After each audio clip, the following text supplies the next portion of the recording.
eh, bisa nggak tanda tangan, kemudian scan dokumen. Heeh. Nah itu kadang-kadang jadi penghambat buat tunanetra. Individualisme itu tidak sepenuhnya salah sih. Oke. Yang penting kita tahu di mana dan bagaimana porsi yang tepat. Kapan kita individualis, kapan kita berkumpul dengan yang lain.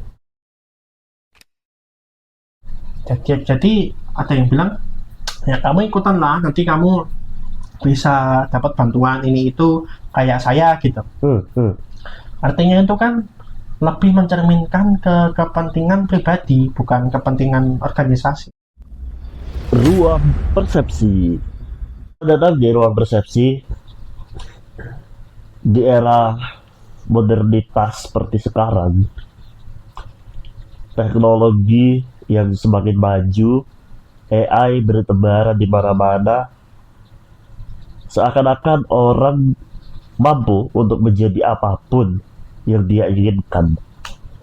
Dia mampu bergerak ke sana kemari dan tidak menghormati yang namanya community. Karena bagi dia semuanya bisa dikerjakan sendiri. Nah, kali ini saya akan mengundang salah satu teman yang sedang melakukan studi strata 1 atau S1 di jurusan ilmu kesejahteraan sosial. Kenapa ini penting? Karena kita butuh sejahtera, dan sejahtera itu ada ilmunya. Selamat datang di ruang persepsi, Mas Akbar. Terima kasih Mas Ivan untuk ruang obrolannya. Ruang persepsi ya? Ya, ruang persepsi nih, Mas. Sorry. Obrolan di antara persepsi-persepsi.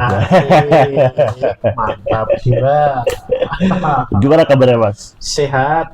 Nah, luar biasa. Tapi belum sejahtera sih. Oh, belum sejahtera ya. Padahal ilmu sejahtera nih ya.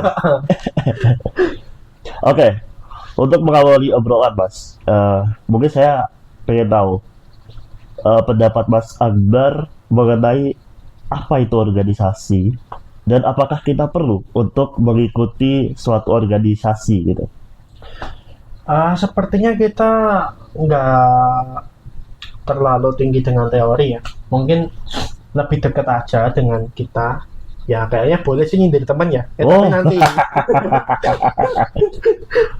dari tempat tinggal kita dulu aja deh. Oke. Itu kan setiap minggu pasti ada kerja bakti.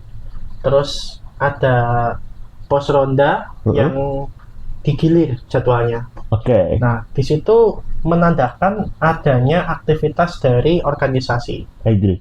yang kita maknai sebagai aktivitas lebih dari 2 orang. Nah, ketika kita bergabung di situ, mestinya kita tahu tujuan dari diadakannya kegiatan bersama itu. Dan kita juga mestinya paham terhadap tujuan kita sendiri bergabung itu apa. Nah, itulah yang harusnya dipahami orang ketika bergabung di organisasi gitu. Oke. Seperti yang saya deskripsikan agak bertele-tele di awal tadi, kita itu sekarang lebih ke individualisme. Bukan karena ideologi, karena merasa bahwa semuanya bisa di-cover oleh dirinya sendiri. Karena kecanggihan teknologi itu. Menurut Mas Akbar gimana ini dengan fenomena seperti itu? Individualisme itu tidak sepenuhnya salah sih. Yang penting kita tahu di mana dan bagaimana porsi yang tepat. Kapan kita individualis, kapan kita berkumpul dengan yang lain. Karena ketika kita terlalu berlebihan, menyendiri, kemudian menutup diri dari sekitar, itu salah. Tapi kalau kita terlalu mengikuti pola di sekitar, banyak berkumpul, sampai melupakan dirinya sendiri, atau bahkan tidak paham sama jati dirinya, itu juga fatal. Jadi emang harus seimbang sih. Karena organisasi itu tools, alat, atau wadah. Dia tidak pernah memberikan manfaat apapun pada kita.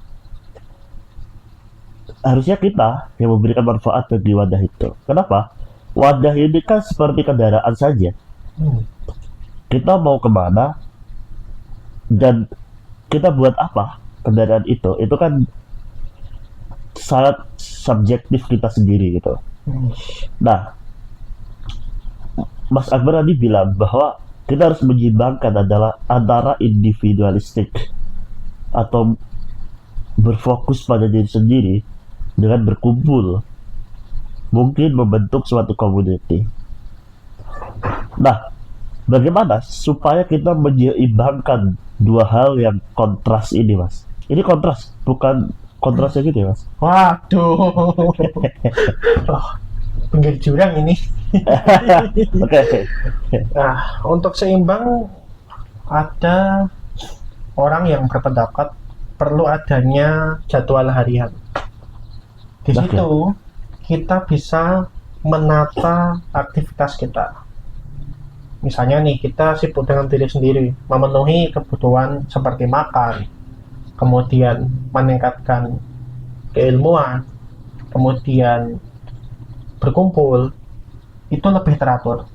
Karena dengan jadwal harian atau paling tidak perkiraan, itu akan dengan sendirinya menyeimbangkan individualistik dan komunal ya, atau berkumpul diri kita gitu, dengan orang lain. Jadi emang harus tertata mau tidak mau dan suka tidak suka gitu. Oke. Nah, ini jawaban yang sangat gamblang ya. Walaupun kata-katanya nggak terlalu bertele-tele, tapi poin-poinnya kita bisa pahami itu. Oke, kita masuk ke selanjutnya, Mas Akbar. Mengenai apakah Mas Akbar pernah mengikuti suatu organisasi atau komunitas? Bagaimana pengalaman Mas Akbar di dalam hal tersebut atau kegiatan itu? Pertama, jujur sih, aku sendiri FOMO. Oke. Ikut-ikutan ajakan teman. Tapi ketika berkecimpung, baik di dalam organisasi yang mewakili identitas disabilitas tertentu, kemudian ideologi tertentu, masing-masing beda banget sih rasanya. Tapi yang pasti, ketika aku mengalami langsung, perasaan FOMO itu hilang pelan-pelan. Lebih-lebih ketika tahu organisasi itu mau kemana dan seperti apa dinamikanya gitu. Jadi pengalaman langsung itulah yang harusnya orang lain atau orang yang ingin bergabung itu dapat dan penuh kesadaran dirasakan, bukan terus ikut-ikutan. Karena kalau ikut-ikutan ketika temennya itu keluar, dia juga ikut keluar, dampaknya fatal di organisasi. Oke. Tadi Mas Akbar bilang bahwa organisasi yang menyangkut disabilitas tertentu dengan organisasi yang lain itu perasaannya beda. Nah, mungkin bisa dijelaskan lebih detail, Mas, biar kami paham gitu. Organisasi yang sifatnya mengusung ideologis deh. Oke. Di situ pasti banyak diskusi, kemudian kegiatan lapangan yang memang sesuai arahan ideologi tersebut. Oke. Nah, misalnya kayak program bakti sosial, kemudian jual beli untuk mencukupi kas organisasi, kemudian diskusi dengan alumni dari organisasi itu gitu. Sementara kalau yang organisasi disabilitas, kecenderungan lebih sering pada pemenuhan hak dan kesejahteraan, quality atau kualitas kesejahteraan dari anggotanya sendiri. Jadi emang sangat berbeda dan itu perlu kita pahami secara menyeluruh dan langsung. Oke. Kuncinya langsung di sini kuncinya. Oke. Tidak semua orang memahami disabilitas dengan baik, gitu kan? Saya pengen mencoba menggali ini, Mas. Bagaimana sih disabilitas kok bisa berorganisasi gitu. Itu kira-kira Mas. Oke. Pada dasarnya disabilitas itu manusia. Oke. Kita pahami itu dulu. Artinya, selain dari hal-hal yang membatasi akses, disabilitas itu beraktivitas seperti manusia yang lain. Makan, minum, kemudian meningkatkan kualitas dirinya dengan belajar. Dalam hal ini termasuk organisasi juga. Otomatis ketika ada organisasi yang punya visi misi meningkatkan kualitas kesejahteraan disabilitas, dia merasa relevan, dia merasa, oh ini tempatku gitu. Pada akhirnya banyak dari mereka yang bergabung. Ya, bahasa religinya itu berbondong-bondong. Oke. Soalnya begini Mas, masih ada orang yang heran kita bisa bermain HP, handphone. Masih banyak orang yang heran kita bisa bermain laptop. Apalagi ini berkomunitas, berorganisasi yang urusannya itu lebih kompleks daripada mengetikkan sesuatu di AI gitu Mas. Kan bagi orang yang nggak paham, mana bisa gitu kan. Gimana untuk menjawab itu Mas? Ketidakpahaman mereka itu karena tidak terbiasa. Sejauh yang mereka tahu dan rata-rata dipahami orang-orang selama ini, disabilitas itu objek belas kasihan, ketidakberdayaan, kelemahan, bahkan kutukan, penyakit. Kutukan atau penyakit. Wah, gimana itu Mas? Artinya difabel itu ya nggak bisa ngapa-ngapain. Orang yang menyandang disabilitas entah fisik, mental itu ya di rumah aja, nggak keluar. Nah akhirnya ketika mereka ketemu orang disabilitas yang memang bisa mandiri, kemudian berorganisasi, itu luar biasa bagi mereka.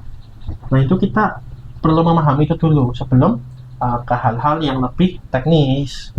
Karena kalau pemahaman belum berubah, otomatis ya bakal ada kesulitan untuk memahami secara teknisnya gitu.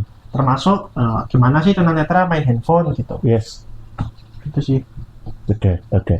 Ini sebelum masuk ke dinamika organisasi difabel, saya mau agak lebih mendalami mengenai pandangan orang tadi Mas. Orang nggak yakin kita bisa membaca buku seperti ini Mas. Tapi dengan kemajuan teknologi yang sudah kita pahami selama ini, bahwa ada tools-tools yang bisa men-scan isi dari buku itu menjadi bisa kita membaca buku dengan cara yang unik kan itu. Ya.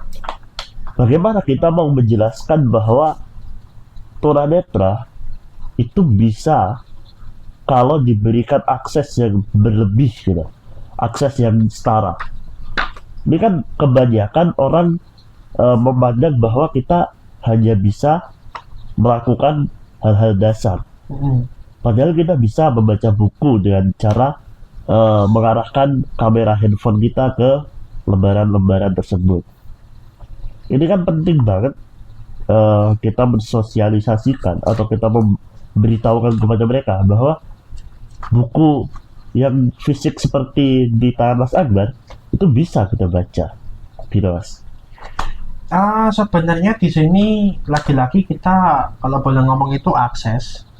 Nah, kalau orang-orang yang bisa melihat itu mata yang menjadi tools untuk mengakses buku. Karena sifatnya itu alamiah, mata itu bakal lebih cepat daripada tools yang sifatnya buatan. Nah, sementara tunanetra mengakses buku tidak dengan penglihatan, tapi dengan alat yang sifatnya itu di luar dari tubuhnya. Eksternal ya? Ya, itulah bahasa planetnya ya. Artinya, Oke. tools ini atau alat ini sifatnya buatan dan itu pasti ada kekurangan. Itulah kenapa terus diupdate, ditingkatkan agar bisa memenuhi kebutuhan dari tunanetra itu sendiri dalam mengakses buku. Nah, kalau kekurangan di mata tadi, paling nggak capek, pakai obat tetes atau tidur lah, itu pasti bisa. Sementara kalau tools itu harus di-upgrade atau ditingkatkan lagi menu-menunya, ya keamanannya, dan pastinya fitur-fiturnya juga. Oke. Jadi, perbedaan saya sama Mas Akbar tuh di sini. Pemilihan diksinya. Mungkin saya terlalu ke planet yang terlalu jauh gitu. Kalau Mas Akbar lebih membumi gitu kan. Bisa menerjemahkan hal-hal yang terlalu jauh, mungkin begitu. Oke Mas, kita masuk ke dinamika organisasi. Oke. Kita awali dengan organisasi yang memang spesifik disability gitu. Bagaimana Mas perasaan awal Mas Akbar masuk ke dalam organisasi seperti itu? Mungkin bisa diceritakan gitu kan. Storytelling Mas. Seperti umumnya orang sih, aku sendiri ngerasa ikutan organisasi itu karena FOMO awalnya. Nggak tahu pasti tujuan dari aku bergabung itu apa, visi misi dari organisasi itu apa. Lebih-lebih itu kan posisi sebelum adanya sosialisasi atau penyuluhan.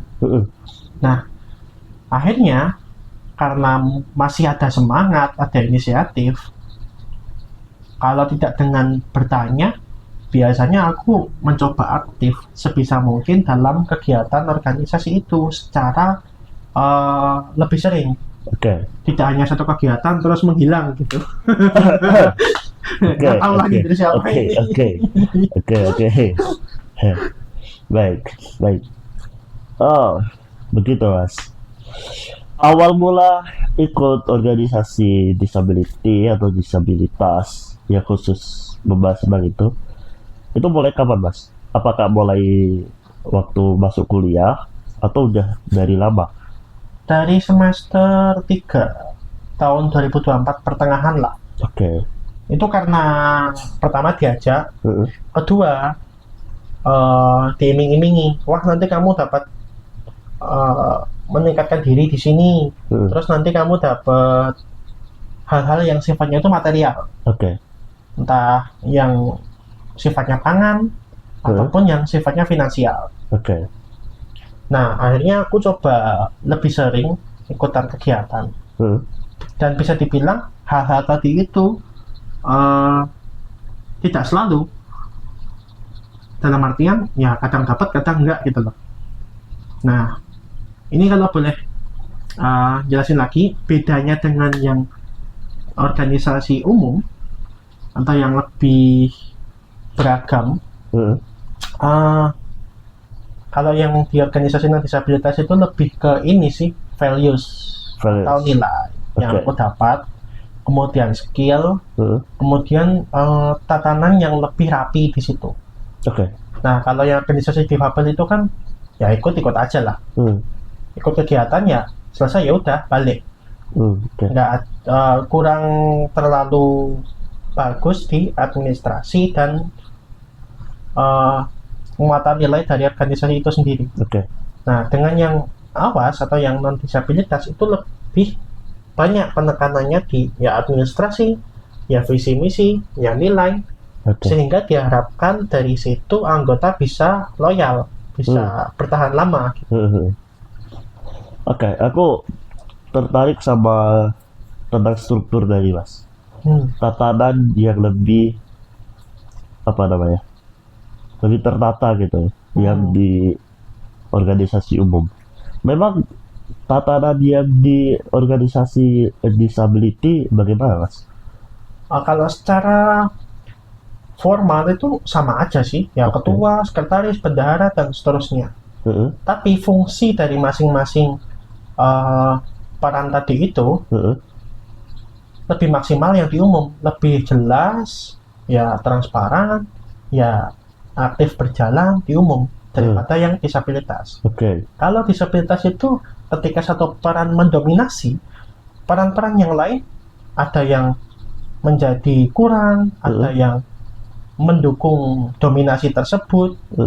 Jadi setiap program itu belum tentu jalan. Kalau yang lebih umum itu sebisa mungkin program berjalan walaupun banyak kekurangan di sana sini. Oke. Gitu.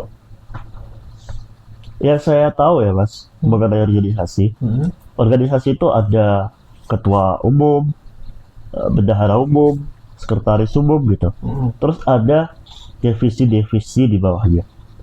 Bagaimana dengan yang Mas ikuti di organisasi difabel gitu? Kalau urutannya sama-sama aja, cuman kalau yang disabilitas itu tidak ada kata umumnya. Ya, ketua, wakil ketua, sekretaris 1, 2, bendahara 1, 2 gitu. Agak sedikit berbeda emang. Tapi untuk fungsi, aku rasa ya yang udah aku jelasin barusan, lebih maksimal di umum dan lebih jelas pembagian perannya. Dan itu sifatnya tertulis juga. Bukannya kalau sudah terstruktur seperti itu pembagiannya harusnya jelas, Mas? Jelas. Tapi kalau yang disabilitas walaupun tertulis, kemampuan dari orang yang berada di posisi itu belum tentu sesuai, belum tentu berjalan. Kadang ego lebih mendominasi, dikedepankan. Apa sih Mas parameter dari orang menduduki posisi tertentu di dalam organisasi tersebut? Nggak harus orang keren sih. Organ? Oh, enggak juga. Oh, enggak ya. Itu kesekian itu. Yang paling penting orang itu bertanggung jawab. Terus dia merasa mampu menjalankan dari posisi itu. Entah disabilitas atau bukan, organisasi tetap seenggaknya tuh visi misinya jalan lah. Seenggaknya itu dulu, seenggaknya. Betul. Mau dengan identitas dan latar belakang apapun, organisasi itu kan tujuannya untuk meningkatkan kapasitas setiap orang secara akselerasi atau cepat. Betul. Nah, artinya di sini kita lebih melihat ke tujuan. Yes. Bukan latar belakangnya apa, siapa yang menduduki gitu. Karena kan tadi Mas Akbar bilang bahwa peran di dalam organisasi umum itu lebih maksimal daripada yang di disabilitas. Maka akan timbul pertanyaan seperti tadi. Bagaimana parameter yang digunakan untuk menilai orang ini layak menduduki sekretaris misalnya atau ketua? Itu kan penting untuk membawa organisasi ini melesat maju ke depan. Kan begitu Mas? Ya. Mungkin Mas bisa menjelaskan bagaimana dinamika yang menurut Mas harus diperbaiki gitu. Ada dua dinamika yang berbeda.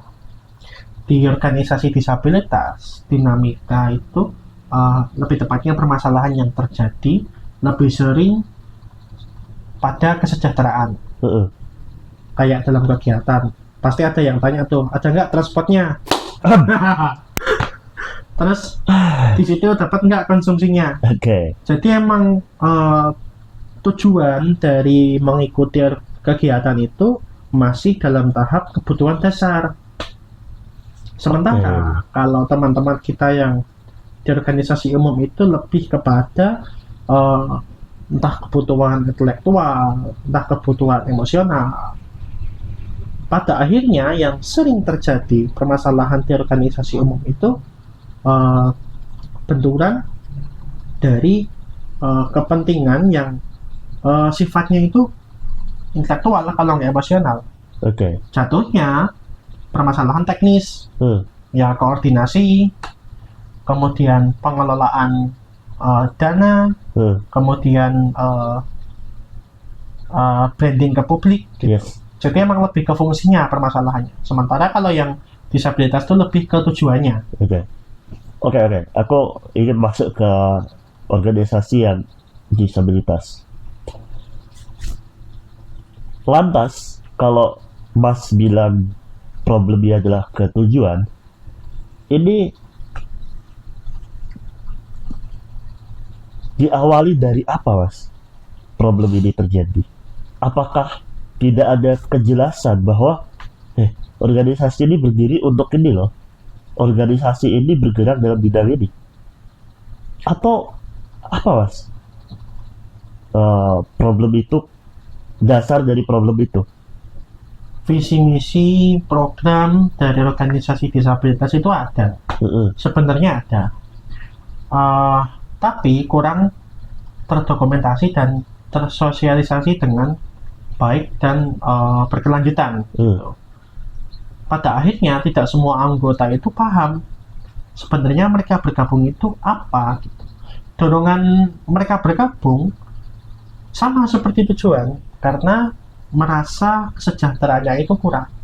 Oke. Ada yang akhirnya sebagian dari anggota itu menganggap dia gabung di sini artinya seenggaknya dia dapat kerjaan gitu loh. Oke.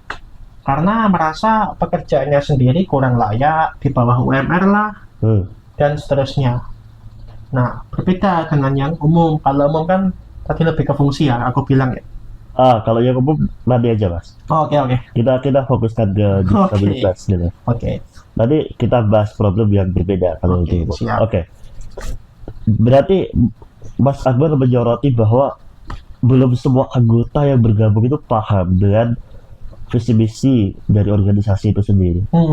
Lantas waktu perekrutan apakah nggak dijelaskan bahwa organisasi ini akan kesini gitu? Dijelaskannya itu lebih kepada kepentingannya juga kebanyakan. Jadi ada yang bilang ya kamu ikutan lah, nanti kamu bisa dapat bantuan ini itu kayak saya gitu. Artinya itu kan lebih mencerminkan ke kepentingan pribadi, bukan kepentingan organisasi. Dan pada akhirnya standar perekrutan tidak ada di situ. Orang yang masuk ya sembarangan aja. Ya mungkin syaratnya hanya disabilitas mungkin. Dan itu aku kayak gimana gitu. Oke, paham. Nah, ini satu problem tersendiri deh. Ya saya pahami organisasi itu harus dihidupi oleh anggota-anggotanya. Ya. Bukan anggota cari hidup dari organisasi kan gitu. Kok ini cara perekrutannya malah berbeda gitu. Memangnya siapa sih yang kasih makan mereka di dalam organisasi itu? Kalau di situ ada orang-orang yang memang punya kemampuan lebih, itu mereka bikin proposal, cari sponsorship. Tapi ketika tidak ada, ya mereka bikin sendiri juga. Bikin sendiri konsumsinya misalnya. Terus mereka mengajak teman-temannya. Nah, kegiatan yang dihasilkan ya hanya kumpul-kumpul. Ini catatan yang perlu digarisbawahi ketika tidak ada orang-orang yang linuih gitu. Yes. Atau punya kelebihan tertentu gitu. Oke. Biasanya mereka yang masuk ke dalam organisasi disabilitas itu jenjang usia berapa, Mas? 30 tahun ke atas. Kalaupun ada yang muda, itu karena terpaksa gitu. What? Wow. Terpaksa. Hanya aktif sekali-sekali, tidak sering gitu. Emang tujuannya untuk mereka-mereka yang sudah berusia matang, atau bagaimana, Mas? Kok bisa 30 tahun ke atas gitu? Nah, di sini tidak ada syarat minimal usia berapa, maksimal berapa. Jadi emang fatal sih, tidak ada standar yang pakem gitu. Ya, sembarang usia dimasukin akhirnya. Yang generasi lebih tua, alasan mereka bergabung selain mencari kesejahteraan itu ya reuni dengan teman-teman segenerasinya. Sementara yang muda itu ya seperti yang umumnya ada, idealis, walaupun pada akhirnya nangis. Seperti Mas Dukung gitu ya.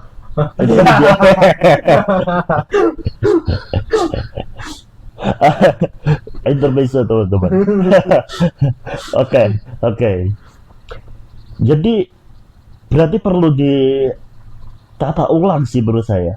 Jelas. Dari penjelasan Mas Akbar tadi ya. Harus ada garis jelas gitu. Jadi organisasi mau bergerak pada bidang apa sih gitu. Nah itu. Berarti itu belum ada ya? Belum. Padahal organisasi di Jogja sendiri berapa itu Mas? Yang 84. khusus untuk disabilitas. 84. 84 Itu data administrasinya ya, nggak tahu yang sebenarnya. Oke. 84. Itu sangat banyak sekali. Sangat banyak sekali. Lalu kalau semuanya seperti itu caranya, apa gunanya organisasi-organisasi ini dalam kemajuan disabilitas itu sendiri kan? Ya gunanya untuk mencukupi orang-orang yang sama. Satu orang di 3 organisasi, 4 Waduh. organisasi gitu. Waduh, Sifatnya merangkap gitu. astaga.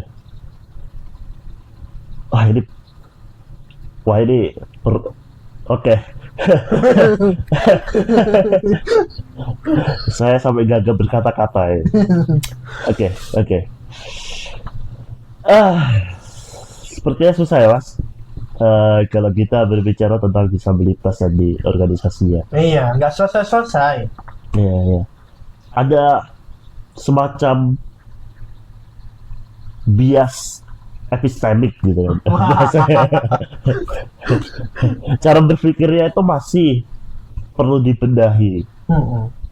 Padahal yang membuat organisasi ini saya yakin ya untuk mendorong kemandirian difabel, gitu kan, kemandirian disabilitas. Tapi ternyata niat tersebut disalahgunakan oleh orang yang nggak memahami niatan tersebut. Oke, tadi Mas Akbar bilang kalau yang muda-muda yang gabung itu orang-orang yang terpaksa, gitu kan? Iya. Orang-orang yang mungkin terjebak pada rayuan sesaat. Berarti ada branding yang tidak sampai kepada anak muda yang akhirnya membuat mereka nggak mau untuk ikut dalam organisasi itu. Ya. Memang brandingnya seperti tadi doang Mas, seperti yang Mas jelaskan, memberikan iming-iming material gitu-gitu. Sejauh ini branding yang ada itu sih. Terus media yang digunakan ya cuman media WhatsApp doang. WhatsApp doang. Itu pun pesan teks biasanya. Astaga. Tidak ada poster gitu. Ataupun malah bahkan pesan suara malahan. Jadi tidak hanya rayuan, tapi juga ultimatum biasanya. Ultimatum? Ya. Gimana itu Mas ultimatumnya? Ancamannya itu biasanya besok bakal dipersulit ketika ada bantuan, kemudian tidak diikut sertakan dalam kegiatan yang semestinya bisa diikuti. Tapi karena kegiatan itu sifatnya perwakilan komunitas atau organisasi, nah di bagian itu dipersulitnya. Padahal yang diajak itu bisa jadi sebenarnya mampu. Bukannya organisasi itu harusnya ada semacam pengawas gitu ya? Ada sih. Dewan pengawas itu ada pasti. Nah, itu gimana mereka menyikapi fenomena seperti itu? Peran mereka kurang signifikan. Tidak ada pengaruh yang berarti untuk mengatasi problem-problem atau masalah-masalah dari peran-peran yang lain. Mereka ya diam aja gitu. Ya ikut-ikut aja gitu, malah terkesan mendukung hal-hal jelek tadi itu. Oke. Berarti memang permasalahannya lebih rumit daripada sekedar mengganti orang gitu ya di jabatan itu. Memang ada semacam struktur yang kurang sehat. Ya, siap Mas. Oke, kalau tadi Mas bilang yang ikut dalam organisasi disabilitas itu 30 ke atas. Lantas mereka yang muda-muda, disabilitasnya muda-muda itu kan banyak banget Mas. Saya tahu. Yang saya tahu. Lantas mereka ikut organisasi yang seperti apa Mas? Atau cuma pergerakan individu doang gitu? ikutan kegiatan itu pun secara tidak rutin Oke. dari organisasi disabilitas. Pada akhirnya mereka ikutan yang umum, gabung dengan teman-teman awas atau teman-teman non disabilitas yang lain. Oke. Karena disitulah mereka merasa mendapat tempat, tidak dipandang lagi sebagai orang yang memang kekurangan gitu, fokus pada kekurangan, tapi orang yang memang mampu. Mereka ditempatkan di struktur yang sehat pada akhirnya. Oke. Berarti mereka mempunyai satu wadah yang memang mendukung mereka untuk berkembang gitu ya. Iya. Terus kemudian organisasi-organisasi yang mau untuk menerima disabilitas, apa sih yang mereka cari dari kita gitu, dari kaum disabilitas dengan bergabungnya mereka dengan bergabungnya disabilitas dengan mereka gitu. Rata-rata aku yakin branding. Branding. Walaupun pada akhirnya ketika disabilitas itu mampu berkontribusi, mindset branding itu ditinggalkan. Misalnya ketika diberikan posisi pada bidang riset lah. Nah, disabilitas itu mampu berpartisipasi, ya udah, branding itu bonus buat organisasi karena kontribusi dari bidang riset itu sesuai target, terlepas yang menjalankan disabilitas atau bukan. Oke. Apa tawaran mereka untuk merekrut teman-teman disabilitas gitu? Kalau organisasi disabilitas tadi iming-imingnya materi gitu. Iya. Tawarannya itu lebih kepada sama seperti calon-calon anggota lain, peningkatan diri, kemudian memahami peran dengan lebih baik, bahkan ada yang menawarkan menemukan jati diri. Kita dianggap sama di situ, disabilitas dianggap sama, dianggap setara. Ketika kita mampu berkontribusi, diapresiasi. Ketika tidak, ya sama, ada sanksi tertentu atau teguran tertentu gitu. Walaupun power di situ ya nggak seketat seperti teman-teman non disabilitas yang lain. Karena mungkin masih ada pandangan pribadi yang mempengaruhi subjektivitas ya. Terus kemudian gini Mas, ini masuk ke dalam situasi yang mungkin tidak pernah mereka duga gitu. Perkumpulan orang-orang memang mempunyai kepentingan di situ. Organisasi itu kan mau nggak mau memang ada kepentingan tertentu di situ. Bagaimana menyikapi banyaknya kepentingan di dalam organisasi umum untuk kita supaya tidak keseret ke sana gitu. Pertama, kita mencari keselarasan antara relevansi antara kepentingan kita dengan kepentingan organisasi. Dampaknya kita bisa membaur di situ. Kita tidak perlu bingung, tidak perlu ikut-ikutan lagi, karena kita dalam organisasi punya prinsip di situ.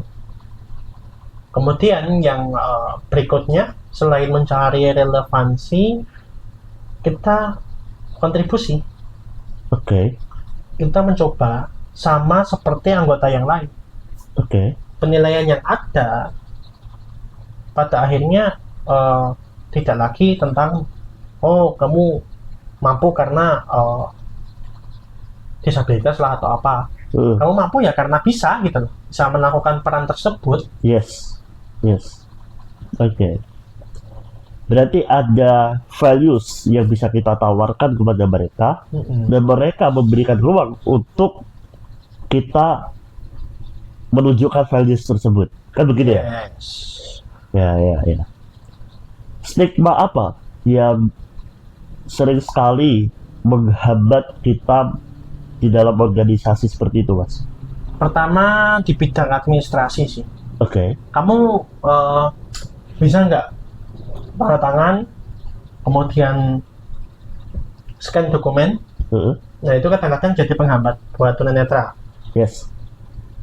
Kemudian aktivitas lapangan itu juga peran yang maksimal bisa diambil oleh tunanetra itu Konseptual. konseptual, kemudian peran di meja, Heeh. dan jadi koordinator atau penghubung buat antar bidang, antar individu gitu. Nah, penghambat berikutnya itu sama sih seperti anggota yang lain, koordinasi, benturan ego gitu. Oke Mas, kita udah sekian lama berdiskusi tentang organisasi, baik disabilitas, umum, apa saja tantangannya begitu. Iya, Mungkin seperti yang saya jelaskan di awal tadi secara bertele-tele itu, Mas Akbar bisa memberikan kata-kata bagi mereka yang belum bergerak di dalam organisasi atau komunitas supaya mereka mau untuk memberikan kontribusi mereka begitu. untuk awal-awal FOMO, why not? Tidak mengapa, tapi jangan sampai kita terus-terusan berada di zona itu. Tapi kita harus meyakinkan diri, percaya diri untuk berkontribusi bagi organisasi, baik langsung maupun tidak. Langsung dengan kita aktif menjalankan program pada bidang, dan tidak langsung dengan membawa nama baik organisasi di kegiatan luar. Itu aja sih, karena panjang-panjang juga nggak ada guna. Sejatinya kan introspeksi buat diri sendiri. Oke. Oke teman-teman, itulah diskusi kita mengenai organisasi dan kita kenapa harus masuk ke organisasi. Saya ucapkan terima kasih banyak untuk Mas Akbar yang sudah mau mendampingi saya berdiskusi hal ini di sini di Ruang Persepsi. Jangan lupa like, comment, and subscribe. Semoga bermanfaat bagi kita semua. Salam.